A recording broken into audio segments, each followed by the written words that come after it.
Hello students, स्वागत है आपका learning channel education and exams पर। और आज हम बात कर रहे हैं हाई स्कूल मैथमेटिक्स में कोऑर्डिनेट ज्योमेट्री के सेक्शन फॉर्मूले पर।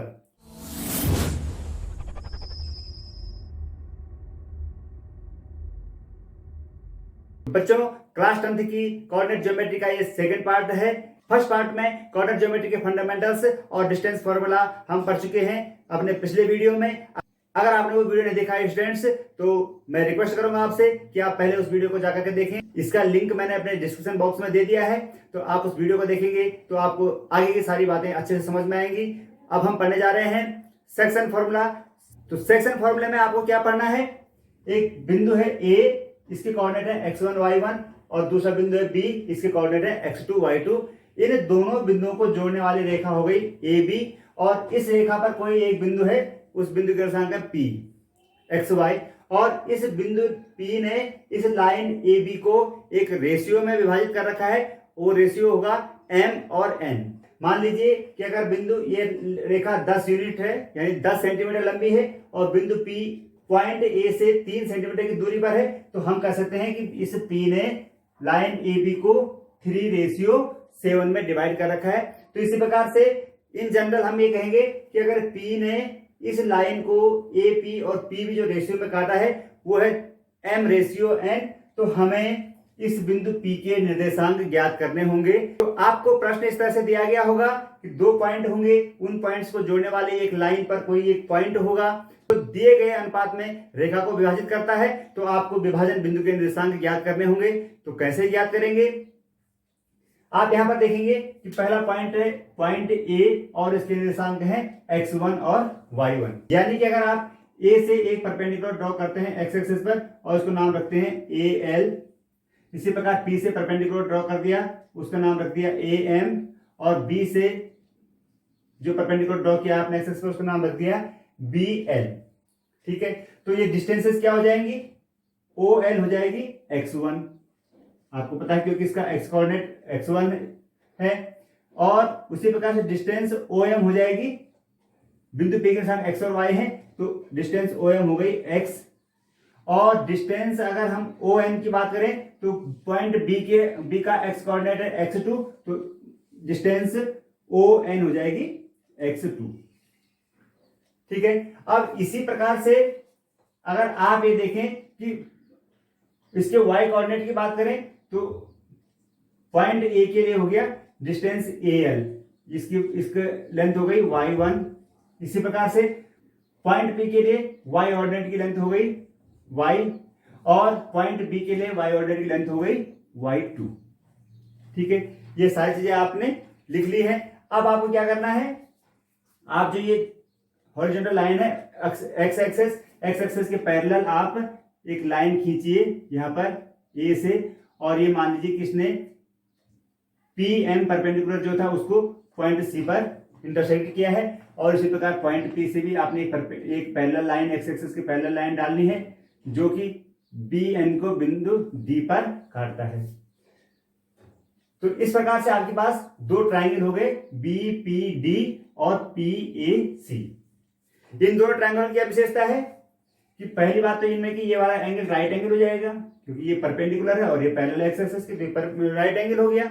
दूसरी बात, क्योंकि PD और AC लाइन पैरेलल लाइन है, तो ये AB लाइन हो जाएगी इसकी ट्रांसवर्सल तिर्यक रेखा, और इस हिसाब से ये वाला एंगल और ये वाला एंगल हो जाएगा करस्पॉन्डिंग एंगल। तो यहां पर देख रहे हैं कि BPD के 2 एंगल PAC के 2 करस्पॉन्डिंग एंगल्स के बराबर हैं, तो ये दोनों ट्रायंगल हो जाएंगे सिमिलर ट्रायंगल, यानी समरूप त्रिभुज। और समरूप त्रिभुज की क्या विशेषता होती है कि अगर उसके 2 करस्पॉन्डिंग साइड्स का हम रेशियो लेंगे, अगर त्रिभुज में हमें रेशियो लेना है AP और PB का, जो कि हमको दिया हुआ है MN, तो अगर हम AP और PB का रेशियो निकालते हैं तो वही रेशियो इस ट्रायंगल के लिए AC और इस ट्रायंगल के लिए PD का होगा, और वही रेशियो इस ट्रायंगल के लिए PC और इस ट्रायंगल के लिए BD का होगा। तो यही से हमें अपना जो फॉर्मूला है वो निकालना है। तो सबसे पहले हमें दिया गया है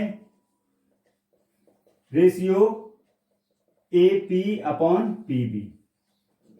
बिंदु P ने रेखा AB को M और N अनुपात में काटा है, तो निश्चित रूप से AP अपॉन PB की जो वैल्यू होगी वो होगी M अपॉन N।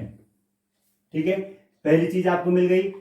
अगर आप सिमिलर ट्राइंगल में देखें, आप यहां पे लिखेंगे ट्राइंगल PAC सिमिलर है ट्राइंगल BPD के, तो हम लिख सकते हैं कि जो करस्पॉन्डिंग साइड्स हैं वो भी उनका रेशियो भी इक्वल होगा, यानी AP upon PB is equal to AC upon PD और इज इक्वल टू हो जाएगा PC अपॉन BD। ये आपने प्रॉपर्टी लिख दी है सिमिलर ट्राइंगल की, समरूप त्रिभुज की प्रॉपर्टी लिख दी है। अब आपके पास AC और PD को अगर आपको निकालना है, AC निकालना है और PD निकालना है, तो AC कैसे निकलेगा? देखिए, AC है डिस्टेंस LM, AC बराबर है डिस्टेंस LM और LM डिस्टेंस क्या है? OM minus OL। तो हम लिख सकते हैं यहां पर AC equal to OM minus OL और ये हो जाएगी X माइनस X1। क्लियर? यहां समझ में आ गया होगा। OM माइनस OL, तो OM की डिस्टेंस है X और OL की डिस्टेंस है X1।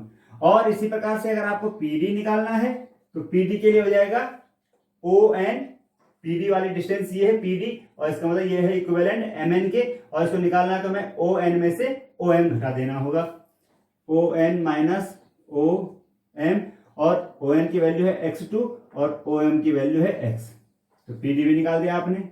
ठीक है, तो अब आगे देखेंगे PC और BD। तो PC के लिए आप यहां, अब आप PC के लिए y ऑर्डिनेट को देखेंगे, PC की वैल्यू हो जाएगी ये वाली, तो हम क्या कर सकते हैं इसको PM में से अगर हम AL को घटा देंगे, PC यहां तक है, PM से अगर हम AL को घटा देंगे तो हमको मिल जाएगा PC।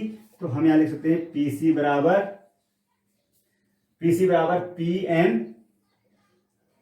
PM माइनस AL, और PM की वैल्यू क्या है?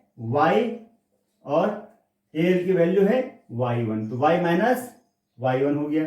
और सिमिलरली अगर आप BD निकाल रहे हैं तो BD के लिए हो जाएगा Y2 माइनस Y, तो BD के लिए हो जाएगा Y2 यानी BN माइनस PM या Y2 माइनस Y।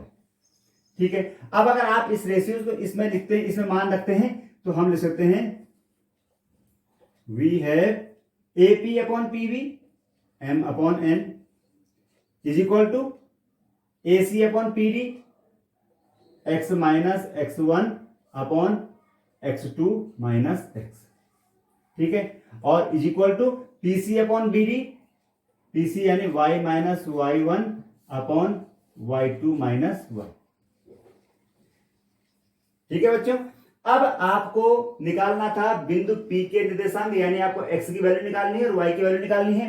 तो x की वैल्यू आपके पास इस फॉर्मूले से निकल जाएगी, और y की वैल्यू के लिए आपको m और n में इसको इक्वल करना पड़ेगा। तो पहले अगर हम x की वैल्यू निकालनी पड़ेगी तो हम लिख सकते हैं और m upon n equal to x minus x1 upon x2 minus x, right. अब इसको क्रॉस मल्टीप्लाई कर देंगे, n को करेंगे मल्टीप्लाई, तो ये जाएगा n into x minus x1 और is equal to m into x2 minus x, right. n को यहां ले आए और x2 माइनस x को यहां ले आए। अब आप उसको ब्रैकेट को खोलेंगे तो जाएगा nx minus nx1 is equal to mx2 minus mx, right. अब आपको चूंकि x की वैल्यू निकालनी है तो x को एक तरफ ले आए और x1 और x2 को राइट हैंड साइड में ले जाएंगे। तो ये जो mx है इसको आप लेफ्ट हैंड साइड में लाएंगे, और यहाँ nx पहले से लेफ्ट हैंड साइड में है, तो nx प्लस mx बराबर हो जाएगा राइट हैंड साइड में mx2 पहले से ही है, और nx1 को वहां जाएंगे तो जाएगा प्लस nx1। ठीक है, इन दोनों में x कॉमन आ गया, x कॉमन लिया तो ब्रैकेट में बचा आपके पास m प्लस n और इज इक्वल टू यहां से mx2 प्लस nx1। और फाइनली अगर आप x की वैल्यू निकालेंगे तो x इक्वल टू जाएगा mx2 plus nx1 and upon ये m प्लस n डिनोमिनेटर में आ जाएगा m प्लस n। ये विभाजन बिंदु का निर्देशांक निकल गया x निर्देशांक। ठीक है, अभी हमें y निर्देशांक निकालना है, तो y निर्देशांक के लिए आप m अपॉन n को इसके बराबर रखेंगे। तो रखते हैं, देखिए m upon n is equal to y minus y1 upon y2 minus y। फिर क्रॉस मल्टीप्लाई करो, n की मल्टीप्लाई y माइनस y1 से और इज इक्वल टू m की मल्टीप्लाई y2 माइनस y से, ब्रैकेट खोल करके ny minus ny1 is equal to my2 minus my। अब इस my को आप फिर से लेफ्ट हैंड साइड में लाएंगे तो जाएगा ny plus my is equal to, यहाँ है my2 और ny1 को राइट हैंड साइड में जाएंगे तो प्लस ny1 हो जाएगा। यहां से y कॉमन आ गया, ब्रैकेट में है n plus n is equal to my2 plus ny1 and finally y की वैल्यू आ गई my2 plus ny1 upon m plus. तो ये विभाजक बिंदु के y कोऑर्डिनेट भी निकल गए। तो इस सूत्र से आप देख लेंगे, और यहाँ पर पूरी सिमेट्री है। जब आप x की वैल्यू निकाल रहे हैं तो जो m अनुपात है उसको मल्टीप्लाई करेंगे x2 से, m अनुपात यानी कि पहले बिंदु के साथ जो उसका अनुपात है उसको मल्टीप्लाई करेंगे दूसरे बिंदु के x कोऑर्डिनेट से, और दूसरे बिंदु के साथ जो अनुपात है उसको मल्टीप्लाई करेंगे पहले बिंदु के कोऑर्डिनेट से, mx2 plus nx1 upon n plus n दोनों के डिनोमिनेटर में आएगा। तो ये क्लियर हो गया आपका कि जो विभाजक बिंदु है उसके दोनों x कोऑर्डिनेट और y कोऑर्डिनेट आपने इस फॉर्मूले से निकाल लिए, ठीक है। और इसी फॉर्मूले से ड्राइव होता है आपका मिड पॉइंट फॉर्मूला, ठीक है। मिड पॉइंट फॉर्मूला क्या होगा? मिड पॉइंट का मतलब क्या होगा कि अगर ये बिंदु ठीक इस रेखा के बीचों बीच है, तो अगर रेखा के बीचों बीच है यह बिंदु, तो निश्चित रूप से जो m और n अनुपात है ये दोनों बराबर होंगे। मिड पॉइंट से दो बराबर भागों में बढ़ जाएगी रेखा, तो जब अनुपात हो जाएगा m बराबर भी हो जाएगा 1 और n बराबर भी हो जाएगा 1, तो मिड पॉइंट के लिए क्या हो गया, here m is equal to 1 and n is equal to 1। दो बराबर भागों में बांटते तो दोनों का अनुपात एक हो गया। अब आप इन फॉर्मूलों में मिड पॉइंट कब निकल जाएगा, आपको m और n की जगह एक रखेंगे तो x कोऑर्डिनेट हो जाएगा मिड पॉइंट के लिए x equal to m into x2 होना था, तो n की जगह 1 है तो सिर्फ बचेगा x2, और प्लस n इंटू x1 होना था तो n भी 1 है तो x2 प्लस x1, और m प्लस n भी 1 है और n भी 1 है तो 1 को धन 1 बराबर 2, ठीक है। और इसी प्रकार y कोऑर्डिनेट के लिए हो जाएगा y2 प्लस y1 अपॉन 2। तो अगर आपको मिड पॉइंट का फॉर्मूला लेना है, मिड पॉइंट आपको दिया गया है तो आपको सीधे सीधे लिख देना है, यह बिंदु अगर मध्य बिंदु में है तो इसका सीधे सूत्र हो जाएगा x की वैल्यू जाएगी x1 प्लस x2 अपॉन 2 और y की वैल्यू जाएगी y1 प्लस y2 अपॉन 2। तो यहां से हम समझ गए सेक्शन फॉर्मूले को, और सेक्शन फॉर्मूले के बाद हम ये भी सीखे हैं कि किसी रेखा पर स्थित मध्य बिंदु के निर्देशांक कैसे हम ज्ञात करेंगे। तो अब हम करते हैं इससे संबंधित दो प्रश्न और फिर हम बढ़ेंगे अपने चैप्टर में आगे। आरटी टेक्स्ट बुक की एक्सरसाइज 7.2 के दो प्रश्न हल करते हैं जो बेस्ड हैं डिवीजन फॉर्मूला पे। तो पहला क्वेश्चन जो है उसमें आपको 2 पॉइंट दे रखे हैं, उनको जोड़ने वाली लाइन पर कोई तीसरा पॉइंट है और उस पॉइंट द्वारा लाइन को जिस रेशियो में डिवाइड किया गया है वो रेशियो दिया गया होगा, हमें पॉइंट के कोऑर्डिनेट निकालने होंगे। और दूसरा प्रश्न इस प्रकार से हो जहां पर आपको कोऑर्डिनेट पहले से दिए गए होंगे और आपको रेशियो निकालना है। तो पहला क्वेश्चन देखिए, एक्सरसाइज 7.2 का दूसरा प्रश्न है और इसमें लिखा है find the coordinates of the point of try section of the line segment joining 4-1 and 2-3। एक लाइन है जो कि पॉइंट ए और पॉइंट बी को जोड़ रही है, और पॉइंट ए के कोऑर्डिनेट है 4-1 और बी के कोऑर्डिनेट है -2 एंड -3। लेकिन अब ये दिया गया है कि आपके पास आपको एक बिंदु नहीं बल्कि विभाजन के 2 बिंदु दिए हुए हैं, और उनकी कंडीशन क्या है कि वो 3 टुकड़ों में बांटता है इस रेखा को। तो इसका मतलब 3 टुकड़ों में बांटेगा तो 2 बिंदु हो गए, पहला बिंदु हम P लेते हैं, दूसरा बिंदु Q लेते हैं, और अगर 3 बराबर टुकड़ों में इसको बांटा है तो AP, PQ और QB तीनों बराबर होंगे। अगर 1 सेंटीमीटर है तो ये भी 1 सेंटीमीटर होगा, ये भी 1 सेंटीमीटर होगा। तो पॉइंट P के लिए जो अगर रेशियो लेंगे हम, तो पॉइंट P ने 2 टुकड़े, अगर पॉइंट P के द्वारा किए गए 2 टुकड़े लेंगे तो एक टुकड़ा होगा AP और दूसरा टुकड़ा होगा PB, और AP की लेंथ अगर 1 है तो PB की लेंथ हो जाएगी 2। ठीक है, तो पॉइंट पी के लिए आपको रेशियो मिल गया 1 और 2। अब इसी प्रकार अगर हम पॉइंट क्यू के लिए रेशियो देखेंगे तो पॉइंट क्यू के लिए अब पहला वाला जो रेशियो है वो हो गया 2 और बाद वाला रेशियो हो गया 1। तो दो रेशियो आपको दे रखे हैं और आपको दोनों केसेस में पॉइंट पी और पॉइंट क्यू के कोऑर्डिनेट निकालने हैं। तो देखिए कैसे करते हैं। आपको पता है कि आपको डिवीजन फॉर्मूले में x1 y1 x2 y2 दिया होगा और mn दिया होगा, तो आपको pxy निकालना होगा। तो मान लीजिए कि coordinate of point P be x and y, और हमें दिया है x1 बराबर है 4 और y1 बराबर है -1 पहले बिंदु के निर्देशांक, और x2 बराबर है -2 एंड y2 बराबर है -3 दूसरे बिंदु के निर्देशांक, और 4 point P m is equal to 1 and n is equal to 2।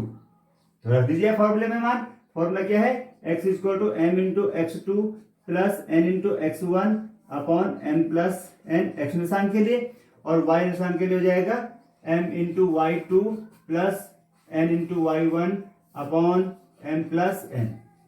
यहां देखेंगे x is equal to m की वैल्यू है 1 इंटू x2 है -2 को हमेशा ब्रैकेट में लिखेंगे माइनस वाले टर्म्स को, ताकि आपको गुणा करने में दिक्कत ना हो आगे, प्लस 2 इंटू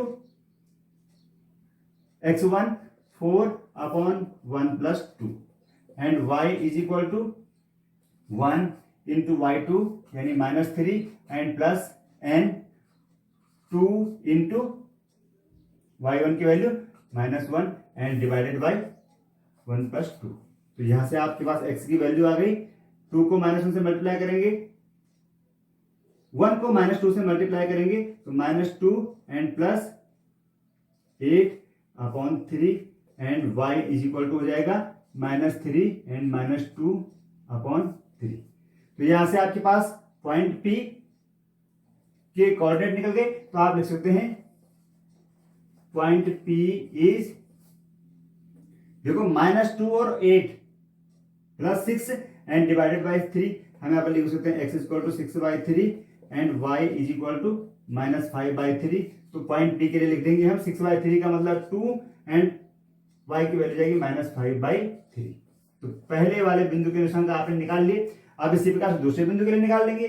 तो सेम बाकी x1 y1 x2 y2 तो वही है, आपने लिख देना है 4 point Q m is equal to 2 and n is equal to 1, और आप रख दीजिए मान फॉर्मूले में x is equal to m, तो m की वैल्यू क्या 2 into x2 -2 plus 1 into x1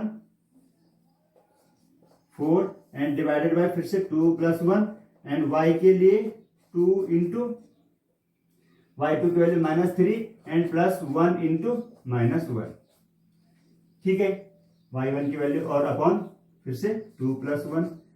तो अब x की वैल्यू निकाल देंगे आप -4 एंड प्लस 4। 2 को -2 से मल्टीप्लाई करेंगे तो -4 और 1 को 4 से मल्टीप्लाई करेंगे तो 4, तो ये -4 प्लस 4 यानी अगली बार में 0 हो जाएगा, divided by 3 and y is equal to 2 into -3 -6 and plus 1 into -1 upon 3 sorry. तो अब यहां से आपके पास मिल गया पॉइंट Q इज -4 और +4 अपॉन 3, तो पहला ऑर्डिनेट 0 और दूसरा -6 एंड -1 -7 अपॉन 3। तो ये दोनों पॉइंट्स के आपने कोऑर्डिनेट निकाल लिए जो आपको पूछे गए थे। दोनों पॉइंट्स ने दिए गए लाइन सेगमेंट को 3 बराबर भागों में बांटा है, तो वो पॉइंट्स ये। अब चलते हैं अगले प्रश्न पर, और ये प्रश्न है एक्सरसाइज 7.2 का क्वेश्चन नंबर 5, और क्वेश्चन है find the ratio in which the line segment joining A1 5 B -4 5 is divided by x-axis. Also find the coordinate of the point of division. दो पॉइंट दे रखे, x1 y1 हो गया 1 और -5, और b दे रखा है यानी x2 और y2 हो गया -4 और 5, और आपको जो पॉइंट दे रखा है पॉइंट P ये x एक्सिस पर है। तो आपको ये बताना है कि जो पॉइंट P x एक्सिस पर है उसने इस लाइन सेगमेंट AB को किस रेशियो में डिवाइड किया है, और बाद में आपने जो डिवीजन पॉइंट है यानी पॉइंट पी है उसके कोऑर्डिनेट भी निकालने हैं। तो सबसे पहले आप लिखते हैं कि जो पॉइंट है इसने ए पी और पी बी रेशियो में इसको डिवाइड किया है। ठीक है, तो ए पी और पी बी का रेशियो आपने ले लिया एम और एन। ये लेंथ है एम और ये लेंथ है एन, तो रेशियो जाएगा एम और एन। ठीक है, तो आपके पास साइज मिल गई x1 y1 x2 y2 m और n। तो आप लिख सकते हैं कि चूंकि p जो पॉइंट है वो x एक्सिस पर है, तो आप लिख सकते हैं point p is at x axis and let's its coordinates are a and 0। तो अब आप फॉर्मूले में मान लिखेंगे a इक्वल हो जाएगा m इंटू x2 की वैल्यू क्या होगी -4 and plus n into x1 की वैल्यू है 1 and divided by m plus n। ये तो हो गए a के लिए, और y कोऑर्डिनेट है 0, तो 0 के लिए क्या हो जाएगा m इंटू y2 यानी 5 and plus n into y2 यानी माइनस y1 यानी -5 और divided by m plus n। तो यहां से आप a की वैल्यू लिखेंगे, तो a इक्वल हो जाएगा -4m and plus n upon m plus n। ठीक है, और यहां से अगर आप इसको लिखेंगे 0 इज इक्वल टू तो 5m minus 5n upon m plus n। तो ये स्पेसिफिक कंडीशन है। तो अगर आप m प्लस n को यहाँ क्रॉस मल्टीप्लाई करेंगे तो 0 हो जाएगा। तो हमारे पास यहां से मिल जाएगा 5m is equal to 5n और m is equal to n। और जब m और n बराबर हो गया तो आपके पास जो रिक्वायर्ड रेशियो था जो आपने पता करना था वो हो गया। m और n बराबर है तो रेशियो क्या हो जाएगा 1:1। तो आप कह सकते हैं कि जो पॉइंट है P उसने लाइन सेगमेंट AB को दो बराबर भागों में बांटा है, अर्थात वो पॉइंट है इसका मिड पॉइंट है। ठीक है, और अब अगर आपको डिवीजन पॉइंट के कोऑर्डिनेट निकालने हैं तो ये तो 0 है ही, y तो 0 है ही, आपने पहले से पता कर लिया है। a की वैल्यू निकालने तो a में m की जगह भी 1 और n की जगह भी 1 रख दो, तो a हो जाएगा -4 into 1 and plus 1 upon 1 plus 1। तो यहां से a की वैल्यू आ गई -4 इंटू 1 -4 एंड प्लस 1 अपॉन 2। तो a इज इक्वल टू हो जाएगा -3/2। तो अब आपके पास हो जाएगा रिक्वायर्ड पॉइंट इज, उसका फर्स्ट कोऑर्डिनेट है यानी x कोऑर्डिनेट है -3/2 एंड y कोऑर्डिनेट है 0 जो कि x एक्सिस पर है। तो आपने दोनों जो आपको क्वेश्चन पूछ सके थे उनके आंसर निकाल लिए। तो स्टूडेंट्स जल्दी से ये क्वेश्चन और ले लेते हैं। ये क्वेश्चन है आपके एक्सरसाइज 7.2 का क्वेश्चन नंबर 6, और क्वेश्चन में दिया गया है the given points are the vertices of a parallelogram take in the same order find x and y। आपके पास एक पैरेललोग्राम एक समांतर चतुर्भुज दिया गया है और उसके वर्टिसेस इसी ऑर्डर में दिए गए हैं ए बी सी डी में। तो a है 1 2, b है 4 और y, c है x और 6 और d है 3 और 5। और आपसे कहा गया है कि इसमें देखिए इसमें b में y कोऑर्डिनेट अननोन है और c में x कोऑर्डिनेट अननोन है, आपको इनकी वैल्यू फाइंड करनी है। तो यहां पर आप अप्लाई करेंगे mid point formula. Mid point formula आपको पता है, और कैसे अप्लाई करेंगे इसको देखिए। अगर आप इसका डायगोनल खींचे तो इसका डायगोनल है AC, और दूसरा डायगोनल अगर आप खींचे तो दूसरा डायगोनल हो जाएगा BD। और आप जानते हैं कि ये जिस पॉइंट पर इंटरसेक्ट कर रहे हैं उस पॉइंट को कहते हैं O। और पैरेललोग्राम की प्रॉपर्टी है कि उसके डायगोनल एक दूसरे को इंटरसेक्ट करते हैं, बाइसेक्ट करते हैं, तो दो बराबर भागों में बांटते हैं। तो अगर आप देखेंगे कि जो डायगोनल है AC इसका अगर आप मिड पॉइंट लेंगे तो वो है O, और BD डायगोनल है इसका मिड पॉइंट लेंगे O। तो दोनों रेखाओं का मिड पॉइंट अगर आप ले लेंगे तो एक ही पॉइंट आएगा। तो हम कह सकते हैं कि the coordinate of mid point of the line AC is equal to the coordinate of mid point of the line BD। ठीक है, तो अब लाइन अगर AC का मिड पॉइंट निकालेंगे तो इसके लिए x1 y1 और x2 y2 हो जाएगा। तो आप लाइन AC का मिड पॉइंट लिखेंगे तो क्या लिखेंगे x1 की जगह 1 और x2 की जगह x और अपॉन 2 इसका x कोऑर्डिनेट, और y कोऑर्डिनेट क्या हो जाएगा, y1 की जगह 2 और y2 की जगह 6 अपॉन 2। ये कोऑर्डिनेट हो गए mid point of the line AC। और इसी प्रकार से mid point of the line BD क्या हो जाएंगे, x1 3 और y1 4 ले लो, या x1 4 और y1 3 ले लो, तो ये हो जाएगा 4 + 3/2 और y + 5/2, y + 5/2। Coordinate of mid point आप जानते हैं x1 + x2 अपॉन 2 और y1 + y2 अपॉन 2, यहां से निकाल दिए। आप इसको सॉल्व करेंगे तो हो जाएगा 1 + x/2 और 2 और 6 8/2 यानी 4, और इसको आ जाएगा 4 3 7/2 और आ जाएगा y + 5/2। तो आप चूंकि ये दोनों बराबर है तो इसका x कोऑर्डिनेट यहाँ x कोऑर्डिनेट के बराबर होगा और ये y कोऑर्डिनेट के बराबर होगा, तो आप लिखेंगे 1/x/2 = 7/2। तो यहां से आपके पास इक्वेशन आएगी 1 + x = 7 और x = हो जाएगा 7 - 1 यानी 6। और सिमिलरली 4 = y + 5/2 होगा, तो यहां से आपको मिल गया y + 5 = 8, क्रॉस मल्टीप्लाई कर देंगे 4 और 2 की, तो y + 5 = 8 और y = हो गया 8 - 5 यानी 3।